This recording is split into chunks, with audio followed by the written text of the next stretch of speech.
வணக்கம் நண்பர்களே. இன்றைக்கி நம்ம பெருவிடை கிராஸ் நாட்டுக்கோழி குஞ்சு வளர்ப்பில் 43வது நாள். இப்போது இது நம்ம பெருவிடை மயில் கருப்பு தவிடு பண்ணி வச்சுருக்கேன். இதுக்கு பார்த்திங்கன்னா 2 குஞ்சு தான் இருக்குது. மிச்ச குஞ்சுகள் எங்கன்னு சொல்லிட்டு தெரியல. காலையிலையும் நான் பார்க்கல. இது நம்ம பெருவிடை கிராஸ் கோழி. அது ஒரு குஞ்சோடு பார்த்திங்கன்னா நான் இதில் தரையில் கம்பு பரத்தி விட்டுருக்கேன். மொத்தமாக வச்சா சண்டை போடுங்கிறதுனால கம்பை அப்படியே விதைச்சி விட்ருக்கேன்.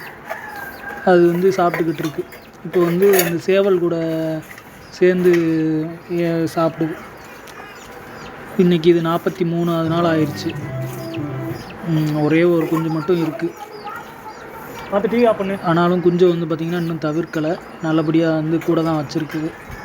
இது மேலே அடையுது, குஞ்சு கீழே அடையுது. இப்போ சேவல் கூட மேய்ஞ்சிக்கிட்டு இருக்குது இந்த கோழி. இன்னும் இதுக்கு முட்டை இது வைக்கலை. வெகு சீக்கிரத்தில் முட்டை வைக்க ஆரம்பிச்சிடும்னு நினைக்கிறேன். அந்த கருப்பு கோழி அதுவும் முட்டை வைக்கலை. எல்லாமே ஒரே நம்ம வீட்டு சேவல்களோடு தான் மேய்ஞ்சிக்கிட்டு இருக்குது.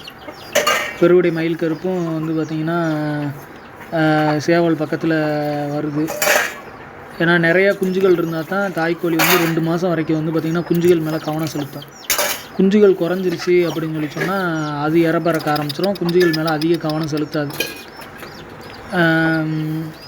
இது அந்த நேற்று வச்ச மீன் கழிவு இது இன்னும் நம்ம காலி பண்ணலை.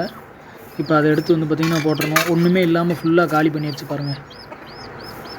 மீன் கழிவில் போட்டிருந்ததை ஃபுல்லாக காலி பண்ணிடுச்சு கோழியை. அதில் எலும்பு மட்டும்தான் கிடக்குது. எவ்வளோ பெரிய பீஸாக எடுத்து போட்டேன். இப்போ இந்த நம்ம பெருவிடை கிராஸ் கோழியும் தவிடு சாப்பிடுது. தவிடு சாப்பிட்டதுன்னா நமக்கு ரொம்ப நல்லது. கோழி கொஞ்சம் நல்லா வெயிட்டும் கூடும். மற்ற கோழிகளுக்கு பார்த்திங்கன்னா அந்த பக்கம் கம்பு போட்டிருக்கேன். ஏன்னா ஒன்றுக்கு ஒன்று சண்டை போடாமல் இருக்கணுங்கிறதுக்காக. இதில் ஒரு செஞ்சேவல் இருக்குது. இது சாதி சேவல். இது நம்ம சேவல் கிடையாது, ஒரு கோயில் சேவலுங்கிறதுனால நம்ம வீட்டில் நிற்கிது. அதனால் நம்ம எந்த டிஸ்டர்பும் பண்ணுறதில்ல. இது நம்ம சேவல் கிடையாது, பக்கத்து வீட்டு சேவல். இதுக்கு முகத்தில் அம்மா போட்டிருக்கு பாருங்கள். எந்த அளவுக்கு பார்த்திங்கன்னா வச்சுக்கோங்க, அம்மா போட்டதுனால அதோட முகம் இது பெரிய சேவலாங்கட்டி நல்லா தெரியுது. சின்ன சேவல்னால் கண் மூடிடும். சின்ன கோழிகளுக்கு குஞ்சுகளுக்கும் கண் பார்த்திங்கன்னா மூடிடும். இது சேவலாங்கட்டி பார்த்திங்கன்னா இந்த நோய் தாக்கத்தை தாங்கி இருக்குது. ஃபுல்லாக பார்த்திங்கன்னா அம்மா போட்டு எல்லா இடத்துலையும் போட்டிருக்கு அதுகளுக்கு.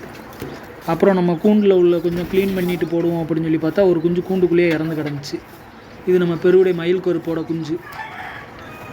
இப்போ நம்ம பெருவிடை மயில் கருப்பு வச்சுருக்கிறது 2 குஞ்சு.